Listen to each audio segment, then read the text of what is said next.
അസ്സലാമു അലൈക്കും വറഹ്മത്തുള്ളാഹി തആല വബറകാതുഹു. വനിതാ നിലാവ് ഖുർആനിക് സൊല്യൂഷൻസ് എന്ന ഇസ്ലാമിക് ചാനലിൽ ഇന്ന് നമ്മൾ നോക്കുന്നത് ഒരു റിക്വസ്റ്റഡ് വീഡിയോ ആണ് കേട്ടോ.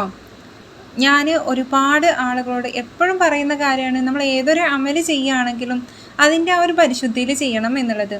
അപ്പോൾ വേഗത്തിൽ ചെയ്യാൻ പറ്റുന്നതും അശുദ്ധിയുള്ള സമയത്ത് ചെയ്യാൻ പറ്റുന്നതും ശുദ്ധിയില്ലാത്ത സമയത്ത് ചെയ്യാൻ പറ്റുന്നതാണെങ്കിലും നമുക്ക് ആ ഒരു പവറായിട്ടുള്ള മൈൻഡോട് കൂടെ തന്നെ ചെയ്യാൻ പറ്റുന്ന ആ ഒരു അമലിനെ ഇന്നത്തെ ഈ ഒരു വനിതാ നിലാവ് ഖുർആനിക് സൊല്യൂഷൻസ് എന്ന ഇസ്ലാമിക് ചാനലിലൂടെ നമുക്കൊന്ന് പരിചയപ്പെട്ടാലോ? ഇൻഷാ അള്ളാ. നമുക്കെല്ലാവർക്കും ഒരുപാട് അമലുകൾ നമ്മുടെ ആഗ്രഹത്തെ സാധിച്ചു കിട്ടാൻ വേണ്ടിയിട്ട്, കടങ്ങൾ വീടി കിട്ടാൻ വേണ്ടിയിട്ട്, ഇടങ്ങേറുകൾ മാറിക്കിട്ടാൻ വേണ്ടിയിട്ട് ഒക്കെ അറിയാം അല്ലേ?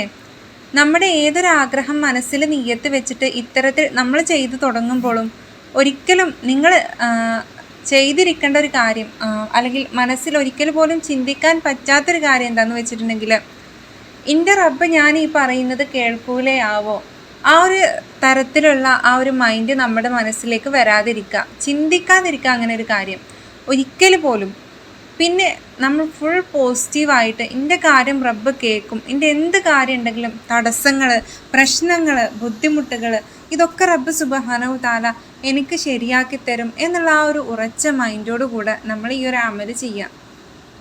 കൂടുതലൊന്നുമില്ല, നമ്മുടെ പരിശുദ്ധമായിട്ടുള്ള സലാത്ത് ഉണ്ടല്ലോ, നമുക്കെല്ലാവർക്കും അറിയുന്ന സലാത്ത്, സല്ലല്ലാഹു അലാ മുഹമ്മദ് സല്ലല്ലാഹു അലൈഹി വസല്ലം.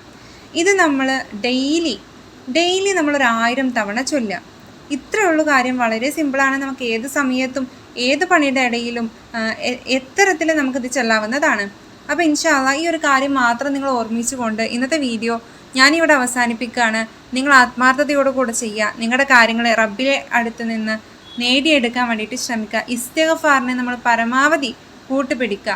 ഒരുപാട് തെറ്റുകൾ ചെയ്തു പോയിട്ടുണ്ടാവില്ലേ നമ്മൾ, അതിന് വേണ്ടിയിട്ട് പൊറുക്കലിന് തേടാൻ വേണ്ടിയിട്ട് പടച്ചോൻ്റെ മുമ്പിലിരുന്ന് ഖേദിച്ച് മടങ്ങുക, അത്രയേ ഉള്ളൂ. അപ്പോൾ എല്ലാവരും ചെയ്തു നോക്കുക. ഇന്നത്തെ വീഡിയോ ഞാനിവിടെ അവസാനിപ്പിക്കുകയാണ്. കഴിയുമെങ്കിൽ ഈ വീഡിയോ ഒന്ന് ലൈക്ക് ചെയ്തു വെക്കുക, നിങ്ങൾക്കിത് ഉപകാരപ്പെട്ടിട്ടുണ്ടെങ്കിൽ. അതേപോലെ തന്നെ ഇതിന് അർഹതപ്പെടുന്നവരിലേക്ക് ഒന്ന് ഷെയർ ചെയ്യുക കൂടെ ചെയ്യാം. നല്ലൊരു വിഷയമായിട്ട് ഇനി വീണ്ടും വരാം. ദുആ വസിയത്തോടെ നിർത്തട്ടെ. അസ്സലാമു അലൈക്കും വറഹ്മത്തുള്ളാഹി തആല വബറകാതുഹു.